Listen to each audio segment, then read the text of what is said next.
সিলেটে সিরিজের দ্বিতীয় ও শেষ টেস্টে পাকিস্তানের বিপক্ষে ব্যাটিং বিপর্যয়ের মুখে পড়েছে বাংলাদেশ। শেষ খবর পাওয়া পর্যন্ত টাইগারদের সংগ্রহ ৩ উইকেটে ১০১ রান।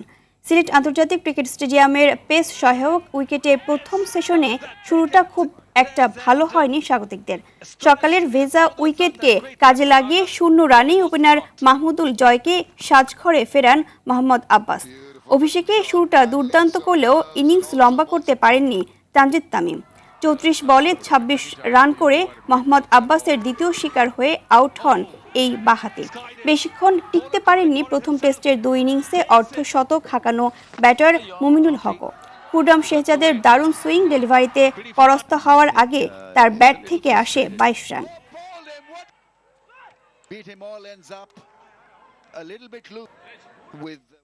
দর্শক, এই মুহূর্তে সিলেটে আছেন সহকর্মী রাফি আমিন। আমরা সরাসরি চলে যাচ্ছি সেখানে। রাফি, সিলেটে পেস সহায়ক উইকেটে শুরুতেই বিপর্যয়ের মুখে পড়েছে বাংলাদেশ।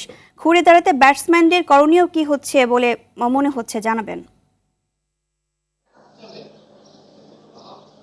ইভা, ধন্যবাদ। প্রথমে আসলে যেমনটা আসলে বলছিলেন, ব্যাটিং বিপর্যয়।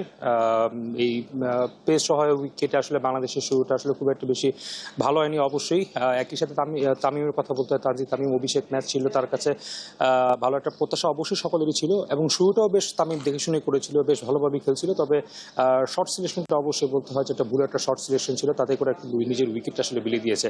আরও একটা বিষয় বলতে হয়, যখন আসলে আপনি এরকম উইকেটে যখন আসলে উইকেট হারাতে থাকেন, তখন অভিজ্ঞ ব্যাটারদের সবচেয়ে বড় দায়িত্বটা থাকে আসলে ঠান্ডা মাথায় আসলে ইনিংসটা লম্বা করা, উইকেট আসলে বিলিয়ে না দেওয়া আসা। প্রথম সেশনে আসলে আমরা এই জিনিসটা আসলে দেখেছি, নাজমুল হোসেন শান্ত এবং মুশফিকুর রহিম দুজন অভিজ্ঞ ব্যাটার এবং দুজনে কিন্তু বেশ দেখে শুনে খেলছেন এবং বল যেটা আসলে মনে হচ্ছে যে আসলে লিড করা দরকার সেটা তারা লিড করছেন, যেটা আসলে শর্ট করা দরকার সেটা শর্ট করছেন।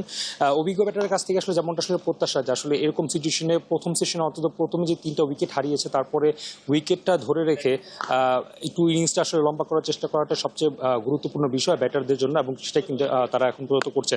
পাশাপাশি আরো একটা বিষয় কিন্তু আসলে আপনাদেরকে জানিয়ে রাখি, সকাল থেকে আসলে বৃষ্টির আপডেটটা আসলে জানাচ্ছিলাম যে সকাল থেকে মেঘলা আকাশ ছিল, বৃষ্টির সম্ভাবনা ছিল, তবে সেটা কিন্তু অনেকটা বলা যায় যে কমেছে। মেঘলা আকাশের বদলে আমরা কিন্তু এখন একটু রোদ দেখতে পাচ্ছি। সেক্ষেত্রে অবশ্যই বলা যায় যে ম্যাচটা হয়তো আর একটু লম্বা সময় আমরা হয়তো বৃষ্টি ছাড়াও দেখতে পারি, যদিও বলা যায় না। সিলেটের আবহাওয়াটা আসলে যে কোনো সময় আসলে পরিবর্তন হতে পারে। সেক্ষেত্রে যদি বৃষ্টিও আবার যদি আসলে মেঘলা আকাশও হয়, বৃষ্টিও যদি পড়ে, সেটাও কিন্তু আসলে অবাক করার বিষয় না।